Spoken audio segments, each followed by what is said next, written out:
Assalamualaikum warahmatullahi wabarakatuh. Perkenalkan, nama saya Franky Chandra Kusuma, NIM 190058, akan memenuhi tugas mata kuliah Media dan Bahan Ajar PLS mengenai rancangan media pembelajaran menggunakan multimedia. Baiklah, pada kesempatan kali ini saya akan membahas mengenai pendidikan anak usia dini, yaitu adalah pendidikan yang memberikan pengasuhan, perawatan, dan pelayanan kepada anak usia lahir sampai 6 tahun. Pendidikan anak usia dini adalah suatu upaya pembinaan yang ditujukan kepada anak sejak lahir sampai dengan usia 6 tahun yang dilakukan melalui pemberian rangsangan pendidikan untuk membantu pertumbuhan dan perkembangan jasmani dan rohani anak agar memiliki kesiapan dalam memasuki ke sekolah dasar dan kehidupan tahap berikutnya. Salah satu pemenuhan hak pendidikan sejak dini pada usia 3-5 tahun yang kemudian dilakukan masyarakat dan pemerintah, yaitu program pendidikan anak usia dini yang disingkat dengan PAUD. Di dalam pelaksanaannya, setiap kelurahan yang ada di Indonesia didorong untuk memiliki minimal 1 PAUD. PAUD merupakan alternatif pemenuhan hak pendidikan selain taman kanak-kanak dan taman pendidikan Al-Quran. Berkaitan dengan anak usia dini, terdapat beberapa masa yang secara langsung maupun tidak langsung mempengaruhi bagaimana seharusnya seorang pendidik menghadapi anak usia dini, yaitu adalah sebagai berikut. Yang pertama, masa peka. Yang kedua, masa egosentris. Yang ketiga, ada masa meniru. Yang keempat, ada masa berkelompok. Yang kelima, ada masa bereksplorasi. Yang keenam yaitu masa pembangkangan. Dan selanjutnya itu fungsi pendidikan anak usia dini. Kegiatan bermain pada pendidikan anak usia dini memiliki sejumlah fungsi. Yang pertama itu untuk mengembangkan seluruh kemampuan yang dimiliki anak sesuai dengan tahap pengembangannya. Yang kedua, mengenalkan anak dengan dunia sekitar. Yang ketiga, mengembangkan sosialisasi anak.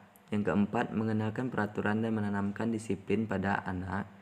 Dan yang kelima, itu memberikan kesempatan kepada anak untuk menikmati masa bermainnya. Berdasarkan tujuan pendidikan anak usia dini, dapat ditelaah beberapa fungsi pendidikan anak usia dini, yaitu sebagai berikut. Yang pertama itu fungsi adaptasi. Berperan dalam membantu anak melakukan penyesuaian diri dengan berbagai kondisi lingkungan serta menyesuaikan diri dengan keadaan dalam dirinya sendiri. Dengan anak berada di lembaga pendidikan anak usia dini, pendidikan membantu mereka beradaptasi dari lingkungan rumah ke lingkungan sekolah. Anak juga belajar mengenali dirinya sendiri. Yang kedua yaitu fungsi sosialisasi. Berperan dalam membantu anak agar memiliki keterampilan-keterampilan sosial yang berguna dalam pergaulan dan kehidupan sehari-hari di mana ia berada.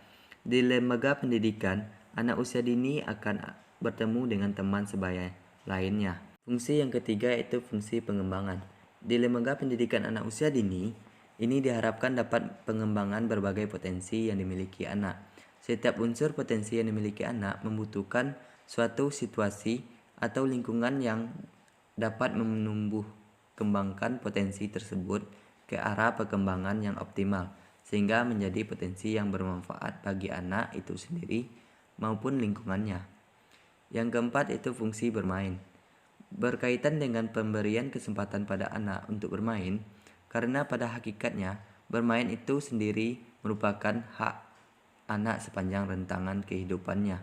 Melalui kegiatan bermain, anak akan mengeksplorasi dunianya serta membangun pengetahuannya sendiri. Dan yang selanjutnya itu ada beberapa prinsip dalam pendidikan anak usia dini. Yang pertama ada berorientasi pada kebutuhan anak. Yang kedua, belajar melalui bermain. Yang ketiga, pendekatan berpusat pada anak. Yang keempat, pendekatan konstruktivisme. Yang kelima, itu pendekatan kreatif dan inovatif. Yang keenam, lingkungan yang kondusif.